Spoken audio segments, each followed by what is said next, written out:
প্রিয় দর্শক, আজকে দুটো উপনির্বাচন হলো, একটা বগুড়া 6 আর একটা শেরপুর 3। বগুড়া 6 আসলে আমাদের যে সাধারণ নির্বাচনটা হয়ে গিয়েছিল, সেই নির্বাচনে জনাব তারেক রহমান সাহেব প্রার্থী ছিলেন, উনি জিতেছিলেন এবং উনি একাধিক আসনে জিতেছিলেন বলে উনি ঢাকার আসনটা রেখে বগুড়ার আসনটা ছেড়ে দিয়েছিলেন। কাজেই সেখানে একটা উপনির্বাচন হয়েছে। আরেকটা নির্বাচন হয়েছে শেরপুর 3 আসনে। শেরপুর 3 আসনে নির্বাচনের আগে ওখানকার যে জামায়াতে ইসলামী যিনি প্রার্থী ছিলেন, তিনি হঠাৎ করে মারা গিয়েছিলেন এবং ওনার মৃত্যুর কারণে ওই আসনটা নির্বাচন স্থগিত হয়ে যায় এবং সেই নির্বাচনটাও আজকে হলো। এই দুটো নির্বাচন আজকে হয়েছে। বিএনপি সরকারের অধীনে, মানে এই নতুন তারেক রহমানের যে বিএনপি সরকার, সেই সরকারের অধীনে এটা হলো প্রথম নির্বাচন। কেমন হলো এই নির্বাচনটা? এই নির্বাচনটা কি অভিযোগবিহীনভাবে হতে পেরেছে? এটা নিয়ে কিন্তু বিস্তর প্রশ্ন এর মধ্যে উঠেছে। বগুড়া 6 নিয়ে তেমন কোনো অভিযোগ, খুব জোরালো কোনো অভিযোগ এসেছে বলে আমি দেখিনি এখন পর্যন্ত। টুকটাক অভিযোগ ছিল, কিন্তু শেরপুর 3 আসনে প্রার্থী নিজেই, আমি দেখলাম একটা ভিডিওতে দেখলাম, উনি একটা প্রেস কনফারেন্স করেছেন এবং সেই প্রেস কনফারেন্সে উনি বেশ কয়েকটা অভিযোগ একদম খুঁটিনাটি সহ, কোন জায়গায় তারা দেখেছে যে মুড়ির উল্টা পিঠে, মানে ভোটার যে ব্যালট পেপার যেটা আছে তার অপর পাতায় কিন্তু আপনার সহকারী প্রিসাইডিং অফিসে সিল লাগে, সিগনেচার লাগে, প্রতিবার যখন নেবে তখন একটা দিয়ে দেওয়ার কথা আর কি, কিন্তু আগেই সবগুলো সিল স্বাক্ষর দিয়ে রাখা।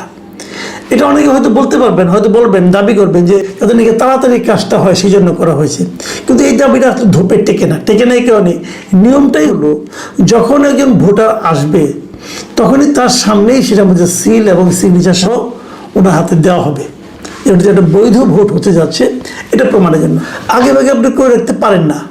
আর তাছাড়া দুইটা নির্বাচনের কেন্দ্রেরই, মানে দুইটা আসনেরই কোনো কেন্দ্রে এই নির্বাচনে এমন কোনো ভিড় ছিল না যে আগে ভাগে সিগনেচার না করে রাখলে ভোট দেওয়া যেত না।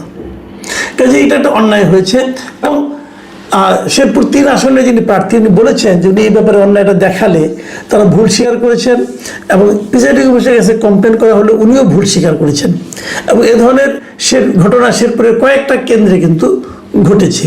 কোনো কেন্দ্র থেকে জামাতের যিনি পোলিং এজেন্ট আছে তাকে বের করে দেওয়া হয়েছে, মারধরও করা হয়েছে কয়েকটা জায়গায়। এই সবগুলি উনি খুঁটিনাটি একটার পর একটা উনি প্রকাশ করেছেন, জামাতের যে প্রার্থী। এবং প্রকাশ করার পর তারপর উনি বলেছেন যে আমরা এই নির্বাচন বর্জন করলাম। ভেবে দেখুন, দুটো নির্বাচন মাত্র, মানে দুটো আসনের নির্বাচন, তার মধ্যে একটাতেই বর্জন, মানে প্রতিদ্বন্দ্বী প্রার্থী নির্বাচন বর্জন করেছেন, মানে 50% আসনেই বর্জন হলো আর কি। কাজটা কি ভালো হয়েছে?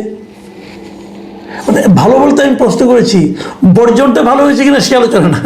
আলোচনা হলো বর্জনের মতো ঘটনাটা ঘটলো কেন, সেই আলোচনা।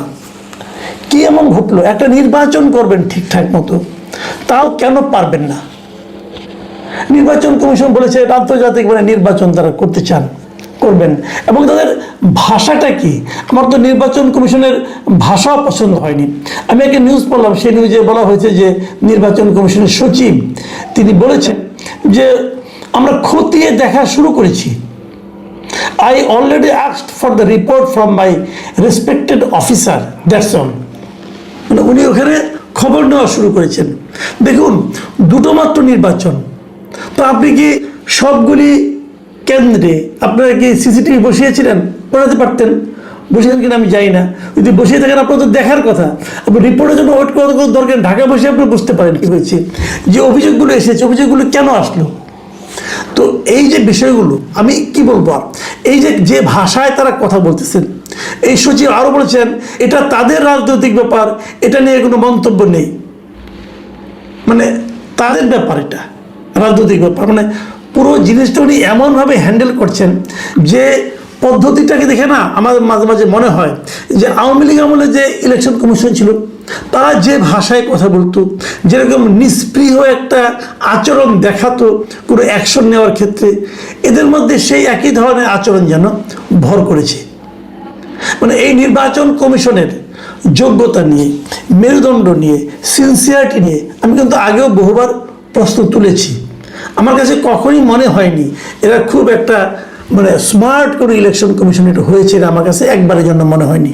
আমি বহুবার জাতীয় নির্বাচনেও তারা ভোটার তালিকা মানে ভোটারের মানে কত পার্সেন্ট ভোট কাস্ট হয়েছে এটা তারা প্রকাশ করতে কিন্তু পুরো প্রায় 24 ঘন্টা লাগিয়ে দিয়েছিল। ওটা নিয়ে আমি প্রশ্ন করেছিলাম। এবার কিন্তু আর সমস্যা হয় নাই। এবার কিন্তু রেজাল্টের আগে ভোট কাস্টিংয়ের মানে কত ভোট কাস্ট হয়েছে এবার জানাতে পেরেছে। এবং আমি তো বললাম, আমি যত নির্বাচন দেখেছি কখনোই এমন হয়নি যেটা নাকি গত জাতীয় মানে ফেব্রুয়ারির নির্বাচন হয়েছিল।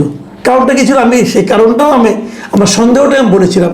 সেই সন্দেহটা ছিল বেসিক্যালি ওই যে আপনার গণভোটে বেশি ভোট দেখাতে হবে এটার কারণে।